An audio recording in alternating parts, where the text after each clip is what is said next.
করেছে।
জন্ম শুভক্ষণ আদি কাণ্ডে হবে আজি কিঞ্চিত গান রামায়ণ সভা করে বসে আছেন ভ্রাতাচারী জন শ্রীরাম লক্ষণ আরো ভরত শত্রুঘ্ন।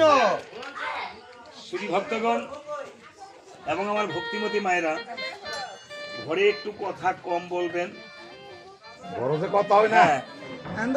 বাচ্চাগুলিকে একটু যার যার বাচ্চাগুলিকে থামাবেন। বারান টারান দেওয়া হয়েছে তো না? দিতে যাবে না? আচ্ছা, বারান দিয়েছে ওনার মেয়েরা, ছেলে বউ মেয়ে আসছে তো না? মেয়েরা, মেয়ের জামাইরা, ছেলে, ছেলের বউ, নাতি নাতিন যারা ছিল তাদেরকে সবাইকে বলবেন আসলে এসে বসতে, এবং ছেলেরা এসে আসলে প্রণাম করতে। পুত্রবধূরা হলো এই জন্মে এসে পুত্রবধূ হয়েছে, পূর্ব জন্মে ছিল ওনার কন্যা। জামাতারা ছিল পূর্ব জন্মে ওনার পুত্র, এই জন্মে জামাতা হয়েছে। ওরা এসে আসলে ভক্তি করবে। ছোট বউরা বড় বউকে প্রণাম করবে, ছোট ভাই বড় ভাইকে প্রণাম করবে। হ্যাঁ, প্রণাম কিন্তু আমাদের সমাজ থেকে আস্তে আস্তে উঠে যাচ্ছে, তাই না বাবা? আস্তে আস্তে উঠে যাচ্ছে। এই আসলে যদি আমরা কেউ কাউকে পদধূলি না দিয়ে প্রণাম না করি, আর কোথায় গিয়ে করবো? বাইরে গিয়ে করতে পারবো? আমি এমন ধর্মে জন্মগ্রহণ করেছি মা, যে এই ধর্মে আজকে এই দেখেন আমার মা বৃন্দা দেবী মহারানী তুলসী, যেই ঘরে দুপে তুলসীর মালা থাকে বাবা, এই পৃথিবীর যে ধর্মই পালন করুক না কেন, আপনাকে চিনে যায় আপনি এই সনাতন ধর্মের সন্তান। আমরা প্রাণবন্ধুদের সন্তান, রাধা রানীর সন্তান, শ্রীমতী মায়ের তুলসী মায়ের। কোনো সন্দেহ নাই। এই, তাই না মা? এই যে কত সমস্যা গেল, ভাবছিলাম কোনো কীর্তনে হইতো না, এবার মনে হয় আরো কীর্তন বার্তা আছে। বাড়তেছে নি? হ্যাঁ, আমার এই মহাপ্রভুর এই নাম, এই আমার নিতার এই নাম, এই যে এনেছে, এই যে বলেছে পৃথিবীতে আছে যত নগরাদিগম সর্বত্র প্রচার হবে মোর এই হরিনাম। এই হরিনাম বাবা, আপনি যেই মতেই হন, আজকে শিব মতের কেউ, যারা শক্তি মতের শৈব বলা হয়, যারা কৃষ্ণ মতের বৈষ্ণব বলা হয়, তাই না?